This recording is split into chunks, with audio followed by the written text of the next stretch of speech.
Hey everybody, this is Rydo, and we are looking at the new Journey to Unguru expansion for Hearthstone. So, to see it, you go into crafting mode, you click here, you go to Unguru, and last time we did the Hunter class cards, now let's look at the Mage class cards. First one we have is a 1 mana legendary card. It's almost certainly the quest card just by knowing how this has been going. There's only been one mana legendary card in each class so far. It's called Opening the Waygate. Quest: cast 6 spells that didn't start in your deck. Reward: Time Warp. I have no idea what Time Warp could even mean. It seems, if I was to guess, what Time Warp would either do is it's going to set your health back to 30 from wherever it is, or it's going to give you back some cards, some magic spells, or it's going to reduce your opponent's mana crystals down to 0 so that the next turn they only have 1 mana crystal. That would be an interesting turn because we haven't really seen any cards that destroy all of your opponent's mana crystals. That would be an amazing card. I'm not sure you really need to do that because by the time you've cast 6 spells that didn't start in your deck, you're probably somewhere close to your 6th or 7th turn and probably close to winning anyways. That's going to be a problem with all these quests, I bet, is that the one time you actually pull it off, it's going to be because you foregoed options that would have allowed you to win the game earlier anyways. You just wanted to see it happen. So I don't have high hopes of the quest systems becoming something that wins a lot of games, but I still want to see them played, and it's nice to see new ideas put into Hearthstone. We need that fresh blood. Next card we have is a 2 mana, 2 attack, 3 health creature called the Arachnologist, which I assume or Arcanologist.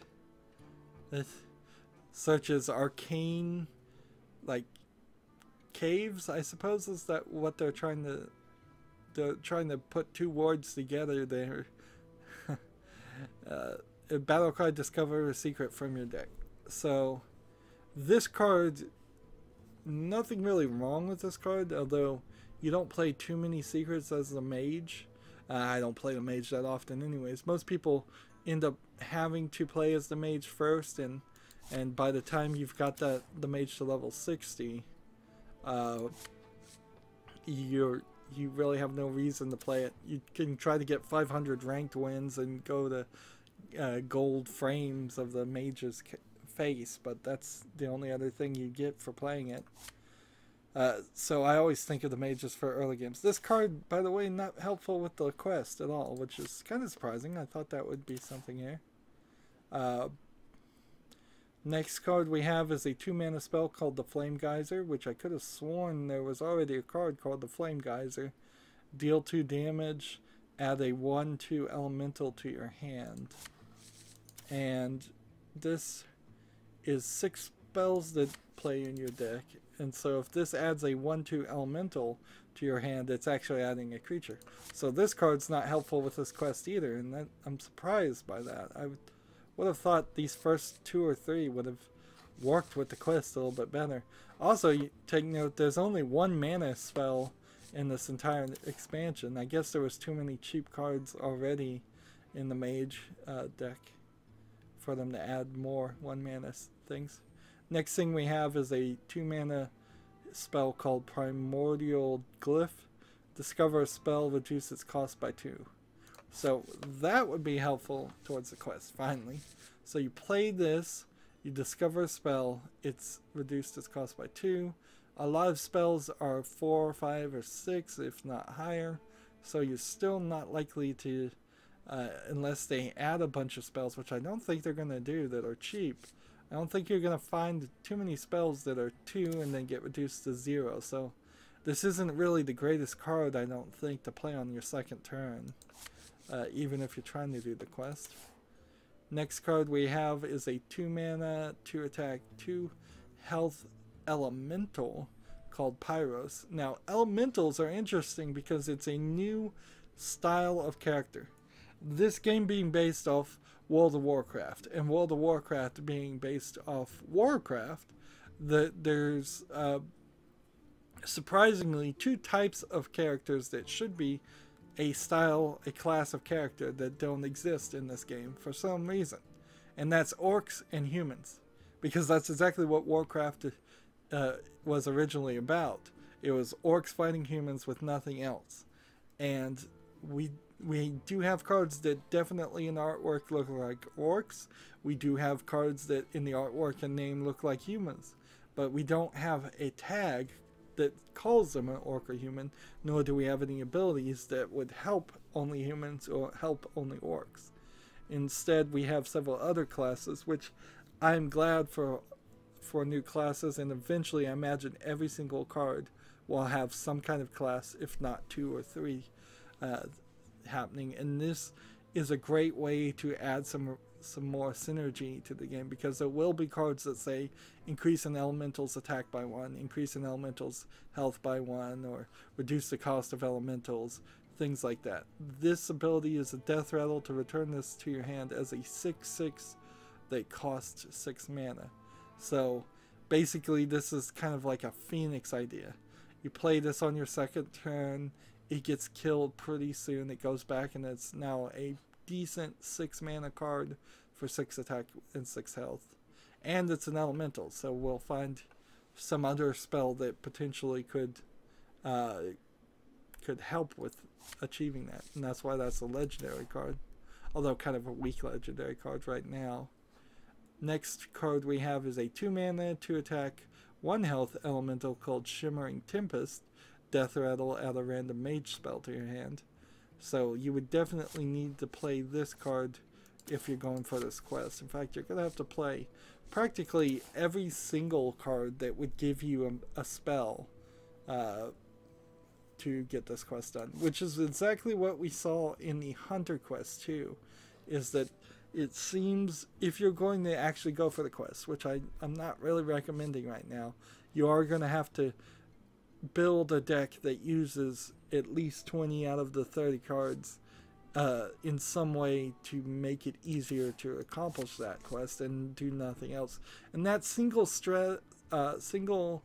strategy deck building concept is probably not the best. If you probably want 2 or 3 strategies that can win a game for you, and have those 2 or 3 strategies synergize kind of nicely, instead of having a deck that is all about playing one card. We had the expansion Whispers of the Old God that recently came out, and that was very much built around a single strategy. You were supposed to get the Old God card into your hand and get it really powerful and played and powered up, and then play it and win.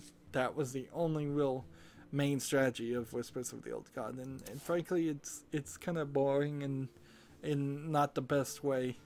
It's a synergy, but it's all a synergy to one specific card, and if you can get rid of or defeat that one specific card, then the rest of the deck is kind of weak. Next card we have is a 3 mana spell called Mana Bind. It's a secret. When your opponent casts a spell, add a copy to your hand that costs 0. Now, this would only happen once, so it's not particularly as good as, I believe, the card called Trade Prince Gallerwind, because that's a character that you can summon, and it gives you a copy of every spell that's cast, and it gives the opponent a coin for casting the spell. So it's something more ongoing, but you can have 2 of these secret cards, I guess, and then you wouldn't end up having to summon Trade Prince Gallerwind or giving a coin to your opponent. And as long as you're working towards that quest, I could see the secret being played. But if you're not working to this quest, I don't see it being played very much at all, because it really only would work against another mage. A lot of people aren't going to play that many spells if they're not playing a mage. Spells are almost are mostly focused around mage play. Next card we have is a 4-mana spell called the Molten Reflection. Choose a friendly minion, summon a copy of it. That seems extremely overpowered. All these cards so far have been pretty balanced, but wow. You can just spend 4 mana and potentially copy a 10/10 legendary. That seems really, really overpowered. We'll have to see if people really play with it and can do some crazy things with it. And you can have 2 of these, which means you could choose a friendly minion and have 3 copies of the same friendly minion. I'm imagining there's like Ragnaros that does 8 damage at random at the end of your turn, or Kel'Thuzul that brings back to life anything that has died at the end of your turn. Like if you had 3 Kel'Thuzuls on your field, you could never win against that. Almost never. It would be insane. So that seems a little game breaking, and we haven't seen any other cards that seem that crazy. Next one we have is a 4-mana, 5-attack, 4-health creature called the Steam Surger. It's an elemental battlecry. If you've played an elemental last turn, add a flame geyser to your hand. Well, on the face of it, being a 4-cost, 5-attack, 4-health elemental, it seems like a fine card. But then it also gives you a flame geyser, which we saw flame geyser before, which is deal 2 damage and add a 1/2 elemental to your hand. And I don't know what that 1/2 elemental is going to be, whether it's a random 1/2 elemental. I guess it can't be. It's going to have to be a specific one. I don't really understand the synergy here. It seems like kind of just this battle cry. It would be a spell added to your hand, and I guess that gives you one more thing towards your quest, but it just kind of seems like a 3-step trick. So previous turn you play any random elemental, then the next turn you play this, and it gives you a flame geyser. Let's say you have enough mana to play the flame geyser, that does 2 damage, and let's say you have enough mana to also summon that 1/2 elemental. It's like, then what? Like, seems like there's a chain of logic here that just kind of abruptly starts and ends, and I don't get what that really does. It potentially, if you played this on the 8th turn and previously had played an elemental in the last turn, yes, I suppose that gives you options to do more things, but nothing's amazing or special. Finally, we have a 6-mana spell called Meteor. Yeah, pronounce that right. Deal 15 damage to a minion and 3 damage to adjacent ones. This is interesting because I don't believe there are but 2 cards that have 15 health by default or higher in the entire game. And then doing 3 damage to the adjacent ones seems kind of unlikely that if your opponent has a creature with 15 health and 2 adjacent things, you probably already lost the game. And it's highly unlikely by the 6th turn they would have that. So this isn't a very good 6th turn card to play, and it's only damage to a minion. It doesn't do any damage to the hero. It seems like this card specifically was either just randomly made or is designed to defeat something very specific, because otherwise it seems kind of overkill and worthless.